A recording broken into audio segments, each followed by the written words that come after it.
Bonjour à tous et toutes. Je m'appelle Suzelle. Je suis dans le comité, enfin disons que c'est un comité que nous avons créé le 15 décembre 2013, Ligne de vie Nice-Tende, qui est aussi le comité franco-italien pour la sauvegarde et le développement de la ligne de train Nice-Tende, Cuneo Ventimiglia. Voilà, c'est une ligne de cœur, de vie. Euh, on ne se démobilise pas pour cette ligne, parce que vraiment c'est une ligne de vie pour nos vallées de montagne, tous nos villages. Et c'est un tel gâchis à la fois euh, socio-économique, écologique, qu'on ne peut pas baisser les bras. On ne baissera pas les bras. Euh, nous savons que des dizaines de lignes ferroviaires en France et dans d'autres pays sont fermées depuis, depuis une décennie. Visiblement, l'hémorragie ne semble pas s'arrêter. C'est un choix politique qui est fait par les différents gouvernements, apparemment du côté français, du côté italien. Et cette ligne a la spécificité d'être transfrontalière. Alors à la fois c'est une difficulté de plus, et en même temps c'est une richesse, comme tout ce qui est transfrontalier, parce que ça confronte des cultures différentes, des langues différentes.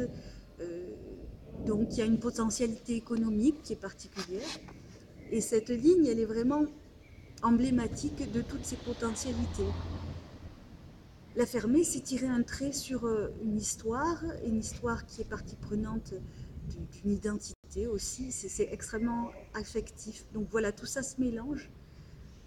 Je pense que c'est pour ça que les gens y tiennent tellement aussi. Alors c'est la vie quotidienne de centaines et de milliers de gens qui en est affectée.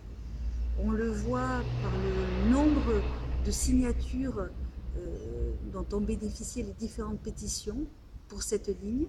En Italie, le Comitato de Cuneo a, a pu récupérer dans les 22 000, 23 000 signatures, c'est quand même énorme.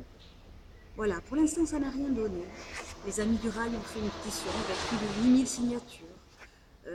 Des dizaines de courriers sont partis au ministre des Transports, M. Cruvelier, qui est devenu secrétaire d'État au transport. Bon, les différents gouvernements bottent en touche, mais c'est pas possible. On finira par les coincer, on finira par faire quelque chose de cette ligne, on ne la fermera pas. Et nous, on espère aussi sur un projet européen, justement parce que c'est une ligne transfrontalière, et ce serait logique d'harmoniser les tarifs, que l'information puisse circuler de part et d'autre de la frontière, ce qui n'est pas le cas du tout à l'heure actuelle. C'est surréaliste en 2014. Il y a tellement d'autres choses qui sont scandaleuses. Voilà. Donc ce gâchis écologique, on ne le laissera pas passer. On compte sur vous. Il faut se réveiller pour ne pas laisser fermer cette richesse-là. C'est une richesse de communication. Il faut choisir le ferroviaire et pas le routier. C'est pas possible autrement en 2014. Merci à vous. On compte sur vous.